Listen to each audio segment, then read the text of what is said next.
جو لوگ اللہ پر ایمان لائیں، کہیں کہ ہمارا رب اللہ ہے، پھر اس پر جم جائیں، ان پر فرشتوں کا نزول ہوتا ہے، نہ کوئی غم کرو نہ خوف، خوشیاں مناؤ جنت کی جس کا تم سے وعدہ کیا گیا تھا۔ اللہ کی ربوبیت پر اطمینان جب انسان کو ہو جاتا ہے، میرا رب اللہ ہے، ربی اللہ، انسان کے لیے نہ کوئی کھٹکا، نہ کوئی خطرہ، نہ کوئی خوف، نہ کوئی حزن۔ جو کچھ ہو رہا ہے کس کے اذن سے ہو رہا ہے؟ اللہ کے اذن سے۔ اللہ کے اذن کے بغیر پتا تک نہیں ہلتا۔ یہ کوئی اندھا بہرا مادہ نہیں ہے جس سے مجھے کوئی خوف ہو۔ اندھا بھینسا چلا آ رہا ہو اس سے تو ڈرنے کا ہر انسان کو ڈرنا چاہیے، نہ معلوم کس کو ٹکر مار دے، لیکن نہیں، اس کائنات کو چلانے والا ایک سمیع و بصیر خدا ہے۔ وہ جو میرا دوست ہے، میرا ولی ہے، اللہ ولی الذین آمنوا یخرجہم من الظلمات الی النور، اللہ اہل ایمان کا ولی ہے، ساتھی ہے، پشت پناہ ہے، مددگار ہے، حمایتی ہے۔ بتائیے جسے یقین ہو جائے کہ اللہ میرا مددگار، اللہ میرا محافظ، اللہ میرا پشت پناہ، اللہ میرا حمایتی، اس کے لیے کوئی خوف ہوگا؟ اس سے کوئی ڈر ہوگا؟ میں مثال دیا کرتا ہوں ایک بہت سادہ، پنجاب کے دیہات کی۔ وہ بڑا چودھری ہے اور کوئی غریب کسان ہے، اس غریب کسان کے جانوروں کو ہر وقت اندیشہ ہوگا چوری کا، کوئی میری بھینس کھول کر نہ لے جائے، کوئی میرا بیل کھول کر نہ لے جائے۔ لیکن جس کے بارے میں یہ سب کو معلوم ہو کہ وہ جو بڑا چودھری ہے وہ اس کا دوست ہے، اس کی بچیا کو کوئی خوف ہوگا؟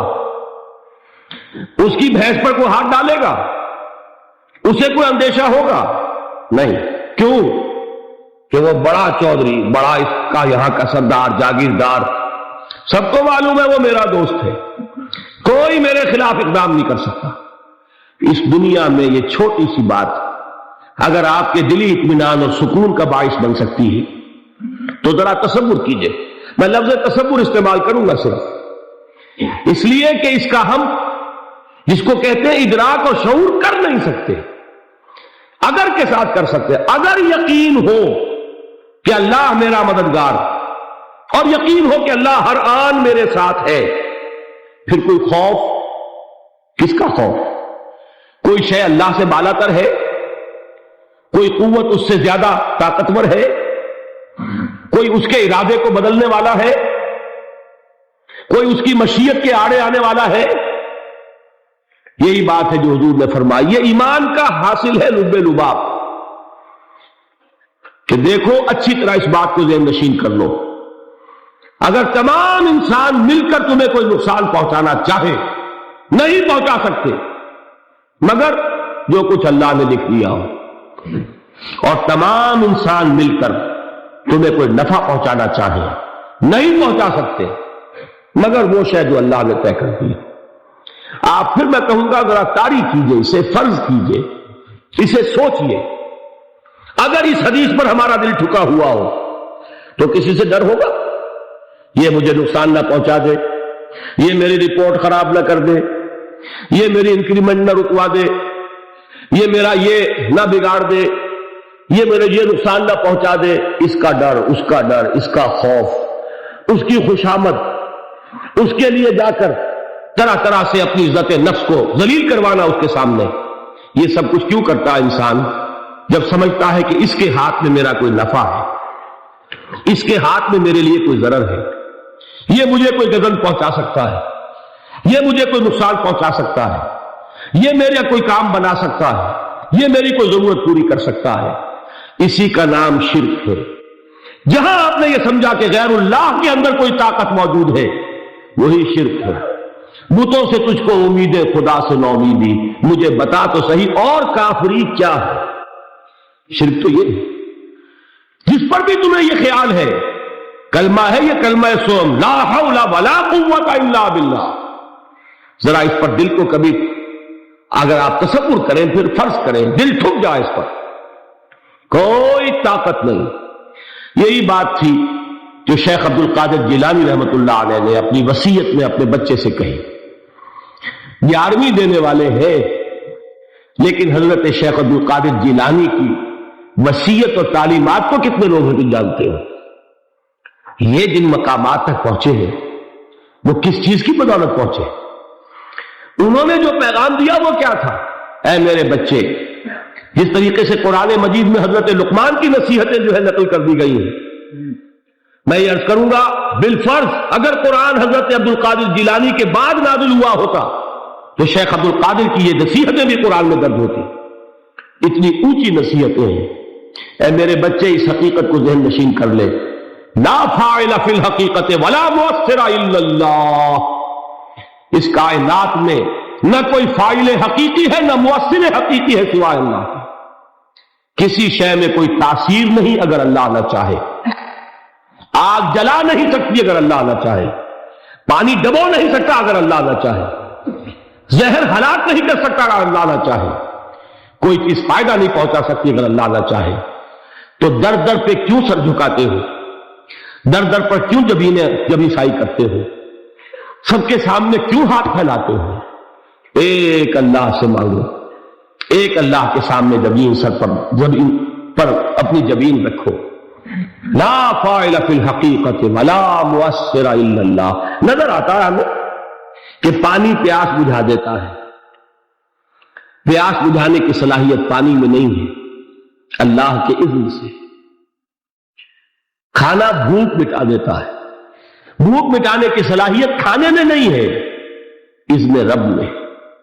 دیکھیے یہی یقین تھا. حضرت موسیٰ علیہ السلام کا واقعہ یاد کیجئے.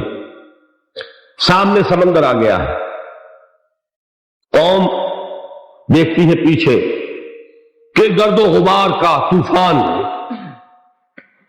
معلوم ہوا کہ فرعون اپنے لشکر سمیت آ گیا. لشکر جب چلتا تھا تیز رفتاری کے ساتھ تو گرد و غبار کا جو طوفان اٹھتا تھا اس کا تصور کیجیے. اور لمحہ بلمحہ وہ قریب آ رہا ہے. پوری قوم نے کیا کہا؟ اے موسیٰ انا لمدرکون، اے موسیٰ ہم کو پکڑے گئے. قرآن مجید میں تو یہاں وہ باتیں نہیں لکھی ہیں، لیکن تورات میں یہ درج ہے کہ بنی اسرائیل جھگڑنے لگے، دست و گریبان ہو گئے موسیٰ کے ساتھ. موسیٰ نے یہاں مروایا لا کر، اس سے تو ہم ہی بہتر تھے. وہاں کھانے کو ملتا تھا، زندگی تو تھی، بیگار ہم کر رہے تھے، موت تو نہیں تھی. اب جو کچھ ہوگا اس کا تصور کرو، جس طریقے سے ہمارے ٹکڑے اڑائے جائیں گے. تو لڑ رہے ہیں حضرت موسیٰ علیہ السلام سے. یہ تورات کی تفصیل ہے. قرآن میں صرف اتنا آیا ہے، پریشان ہو کر انہوں نے کہا انا لمدرکون، موسیٰ ہم کو پکڑے گئے. اس وقت موسیٰ کا جواب کیا ہے؟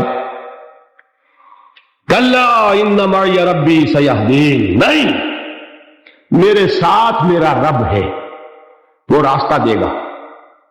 بتائیے کہاں راستہ نظر آ رہا ہے؟ یہ ہے ایمان بالغیب.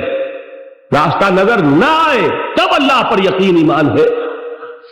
جیب میں پیسے ہوں اور تب دل کو اطمینان ہے تو ایمان کس پر ہوا؟ پیسے پر، اللہ پر نہیں.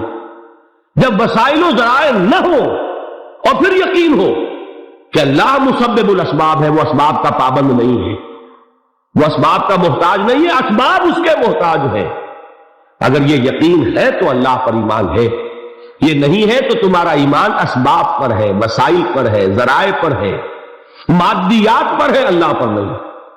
اس وقت کہاں راستہ تھا؟ کوئی راستہ تھا؟ سمندر ہے اور ادھر سے لشکر آ گیا ہے. کلا ان معی ربی سیہدین. اب دیکھیے ایمان کہہ دینا آسان ہے، ہوا معکم اینما کنتم، جہاں کہیں بھی تم ہوتے ہو اللہ تمہارے ساتھ ہوتا ہے. لیکن اس کا یقین قائم ہو جائے تو زمین و آسمان کا فرق واقع ہو جائے. یہی بات ہوئی حضور کے ساتھ. غار ہے، چھپے ہوئے ہیں محمد رسول اللہ اور آپ کے وہ یار غار ابو بکر صدیق رضی اللہ تعالی عنہ. اقبال نے حضرت ابو بکر کی شان میں چند اشعار کہیں صرف، لیکن واقعہ یہ ہے کہ بھاری بھاری نظموں پر اور قصیدوں پر بھاری، طویل ترین نظمیں اور قصیدے ہوں ان پر بھاری ہے. ہمتیں ابو بکر کی ہمت جو ہے کشت ملت را چو ابر، جیسے بارش سے کھیتی اپجتی ہے، ابو بکر کی ہمت اور عزیمت اس امت کو اسی طرح سینچنے والی ہے۔ ثانیے اسلام و غار و بدر و قبر، وہ دوسرے تھے اسلام میں، دوسرے پہلے کون تھے؟ انا اول المومنین، حضور کی بات ہے، سب سے پہلا ایمان لانے والا میں، دوسرے ابو بکر۔ ویسے ہمارے ہاں یہ چلتا ہے اختلاف، حضرت علی پہلے ہے کہ حضرت ابو بکر پہلے ہے، لیکن اس میں بڑی خوبصورت تطبیق قائم کی ہے علماء نے، اور بہت صحیح ہے۔ چار کے بارے میں فیصلہ ہی مت کرو کہ کون پہلے، ان کی ایک عجیب تقسیم کر دی ہے۔ آزاد مردوں میں، بالغ مردوں میں سب سے پہلے ابو بکر، بچوں میں سب سے پہلے علی، خواتین میں سب سے پہلے خدیجہ، اور غلاموں میں سب سے پہلے زید بن حارثہ۔ بڑی پیاری تقسیم ہے، یہ چاروں ہی پہلے ہیں، ہر ایک کے لیے اولیت ہے۔ اور واقعہ یہ ہے کہ اگر زمانی اعتبار سے تعین ہوگا تو پہلے خدیجۃ الکبریٰ آئیں گی رضی اللہ تعالی عنہ، کسی اور سے بات کرنے کی نوبت بعد میں آ سکتی ہے، پہلے تو اہلیہ محترمہ سے بات ہوئی، آتے ہی پہلی وحی ہوئی ہے، ابھی تبلیغ کا حکم نہیں تھا۔ کس کو بتایا واقعہ؟ ابھی اپنی نبوت کی تبلیغ کا تو حکم ہی نہیں آیا، واقعہ کس کا ہے؟ وہ خدیجہ کا ہے۔ جب کہا ہے کہ خشیت علی نفسی، مجھے اپنی جان کا اندیشہ ہے، تو کیا جواب دیا خدیجہ نے رضی اللہ تعالی عنہا؟ وہ صدیقۃ الکبریٰ ہے، صدیقات جو ہے خواتین ان میں چوٹی پر خدیجۃ الکبریٰ ہے رضی اللہ تعالی عنہا، اور صدیق جو مرد ہیں ان میں صدیق اکبر ہے ابو بکر صدیق رضی اللہ تعالی عنہ، لیکن صدیقات میں چوٹی پر۔